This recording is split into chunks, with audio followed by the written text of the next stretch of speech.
नमस्कार विद्यार्थी मित्रांनो, पुन्हा एकदा तुमचं स्वागत आहे या शृंखलेमध्ये, जिथे आपण डिस्कस करतोय की सोशोलॉजी म्हणजे समाजशास्त्र या वैकल्पिक विषयाच्या रिलेटेड जे क्वेश्चन्स आहेत त्यांना कसं डील करायचं, आन्सर रायटिंग अजून किती डायमेन्शन्सना चेंज करायची, तुमच्यामध्ये असलेली जी भीती आहे ती कशी निघून जाईल या दृष्टिकोनातून ही सिरीज आपण इथं काय केली आहे, लॉन्च केलेली आहे.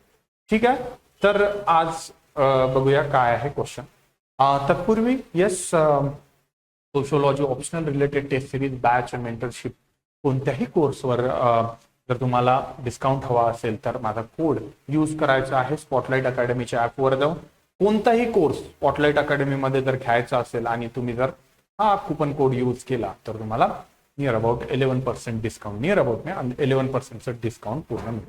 ठीक आहे, चला सुरुवात करूया. आज कोणता क्वेश्चन आहे बघा. काय म्हटलेलं आहे, अनटचेबिलिटी जी आहे, प्रॉब्लेम जी आहे, अस्पृश्यता ही सामाजिक आर्थिक शोषणाची समस्या आहे, स्पष्ट करा. मग आता हा प्रश्न विचारलेला आहे, अस्पृश्यता आणि इकडे आहे सामाजिक आर्थिक शोषण. आता या दोन गोष्टींना लिंक करायचं आहे. तर प्रश्नामध्ये विचारल्याप्रमाणे अस्पृश्यता मध्ये काय काय कॅरेक्टरिस्टिक्स आहेत, काय काय गोष्टी इन्व्हॉल्व्ह होतात तुम्हाला माहित आहे. अनटचेबिलिटी कशी असते, कसं सोशल सॅग्रिगेशन असते. मग काय आहे, सोशिओ इकॉनॉमिक जे प्रॉब्लेम्स आहेत, सामाजिक आर्थिक जे शोषण आहे, त्या शोषणाला जस्टिफाय करण्यासाठी अस्पृश्यता ही नेहमी वेपन म्हणून यूज केलेली आहे. बरोबर आहे. आर्थिक आणि सामाजिक जे शोषणाची जी समस्या आहे ती आहे अस्पृश्यता. मग जेव्हा जेव्हा असं आर्थिक आणि सामाजिक शोषण काय करायचं होतं, जस्टिफाय करायचं होतं, व्यक्तींनी आयडिओलॉजीज थ्रू काय केलेलं आहे, अस्पृश्यता प्रसारित केलेली आहे.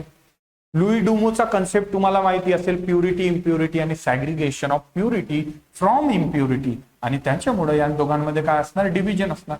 म्हणजे इम्प्युअर आहे ते कधीच प्युरिटीकडे वळू शकणार नाही, कारण कम्प्लिटली डिवाइड झालेला आहे या दोघांमध्ये.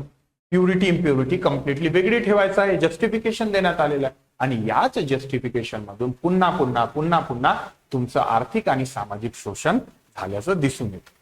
ठीक आहे, समजलं. डिमांड कळाली क्वेश्चनची. तर बघूया आता आन्सर कशा पद्धतीने असू शकते. याचं हेच आन्सर असतं असं नाहीये, पण एक स्ट्रक्चर काय असेल बघा. आता जे मी तुम्हाला सांगितलं सेम.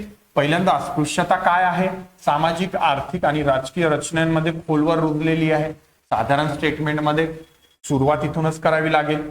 आणि डॉक्टर बी आर आंबेडकर यांनी उदाहरण देऊन सांगितलेलं आहे, कायमस्वरूपी वंचित वर्गाला दाबून ठेवण्यासाठी ही अनटचेबिलिटी आहे प्रॉब्लेम. कशामुळं, सोशल इकॉनॉमिक एक्सप्लॉयटेशन, पिढ्यानपिढ्या होण्यासाठी अस्पृश्यता ही जी आहे समस्या निर्माण करून ठेवण्यात आली, ही समस्या तयार करून ठेवण्यात आलेली आहे. ही अस्पृश्यता तयार करून ठेवणं, ज्यामुळं इतर गोष्टींच्या आधी आहे समस्या आपण भेडसावतात पाहाल.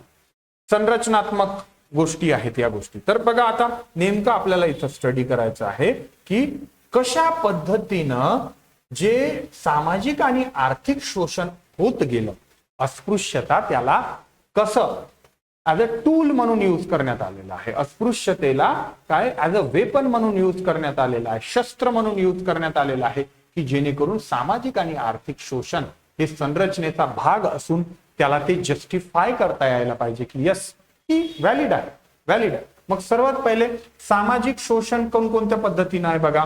तर कुठून कुठून आलेला आहे, धार्मिक शुद्धता आणि अशुद्धता, अपवित्रता हा झालेला पहिला कन्सेप्ट.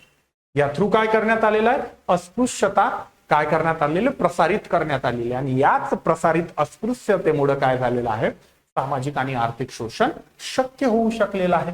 मग काय झालेलं आहे, अपवित्र गटांना काय कायमस्वरूपी काय करण्यात आलेलं आहे, वेगळं करण्यात आलेलं आहे. आणि त्यामुळं त्यांच्या वेगळ्या वस्त्या, विहिरीचं पाणी भरू न देणं, मंदिरामध्ये प्रवेश नाकारणं, स्मशानभूमी सुद्धा वेगळी, इत्यादी गोष्टी त्यांच्यासोबत केल्या. झालं इकॉनॉमी, इथं सोशल एक्सप्लॉयटेशन दिसून येतं. अजून बघा ग्रेडेड इनइक्वॅलिटी. डॉक्टर आंबेडकरांनी नेहमी म्हटलेलं श्रेणीबद्ध असमानता, ही श्रेणींमध्ये ती असमानता जी आहे ती ठेवून दिलेली आहे.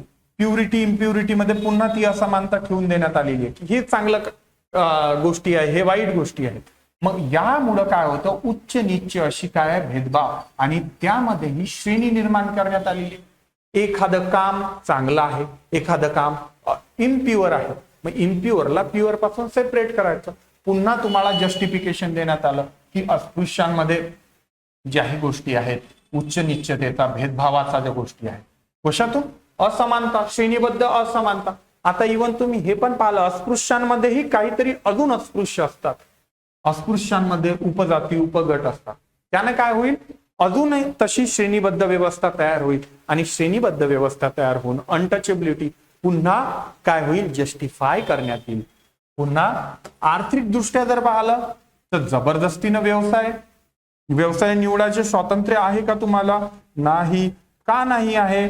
तर जेही कार्य करत आहे त्याला इम्प्युरिटीचा टॅग लावून द्यायचा आणि इम्प्युअर ही गोष्ट प्युरिटी पासून वेगळी ठेवल्या जातं.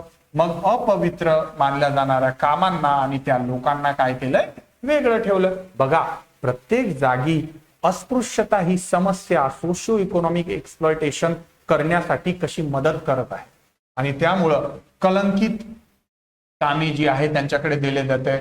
मग मृत जनावरांची विल्हेवाट लावणे, मैला उचलणे. आता मला सांगा, असे जर काम करणारे व्यक्ती असतील तर त्यांना समाजापासून दूर ठेवावं लागेल असं जस्टिफिकेशन देण्यात आलं. म्हणजे आर्थिक शोषण करणं की तेच काम तुम्ही पुन्हा करायला पाहिजे आणि इम्प्युरिटीकडे वळवण्यात आलं आणि काय करण्यात आलं, त्यांना अनटचेबिलिटीकडे झुकवण्यात आलं. आहे संसाधनांपासून वंचितता ठेवण्यात आलेली आहे. रिसोर्सेस पूर्णतः त्यांना दिलेले नाही.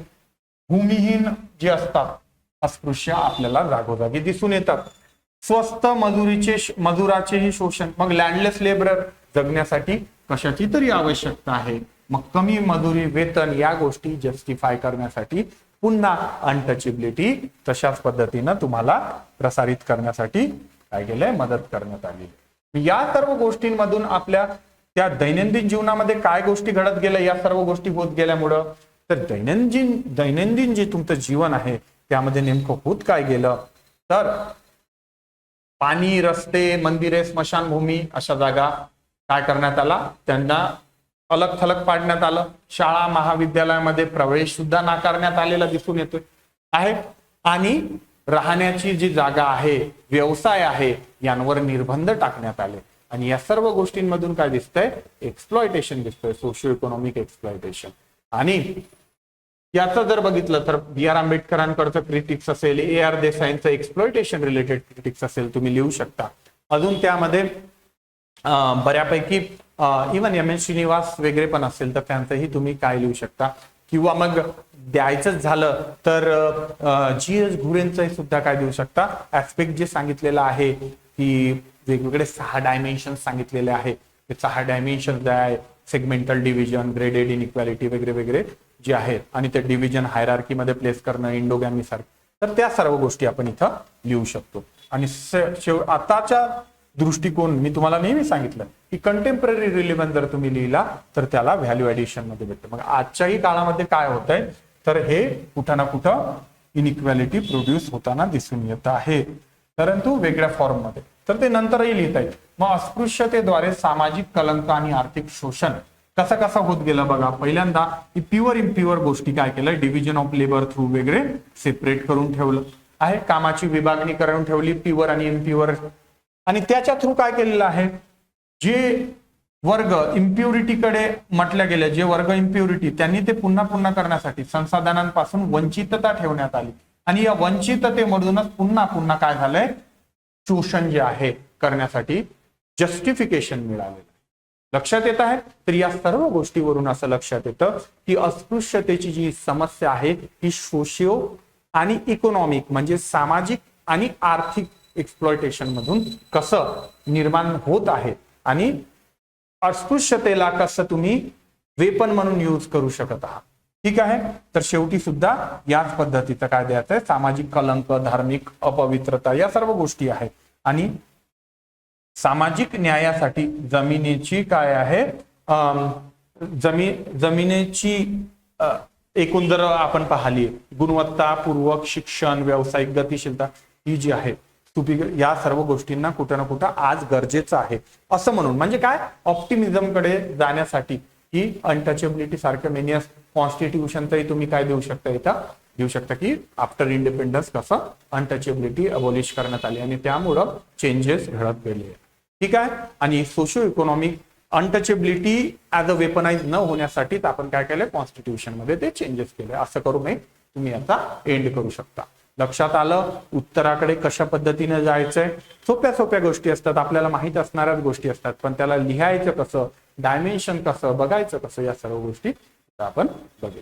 ठीक आहे. लक्षात येत आहे नक्कीच. आता या पुढे तुम्ही हळूहळू तुम्हाला लक्षात येईल, लिंक बसत जाईल, गोष्टी समजायला लागेल, यातून तुमचा सिलेबस पण कव्हर होईल आणि हळूहळू काय कराल तुम्ही या प्रश्नांची उत्तरं सहजरित्या चांगल्या दिसेल असं व्यवस्थितरित्या लिहू शकाल. ठीक आहे.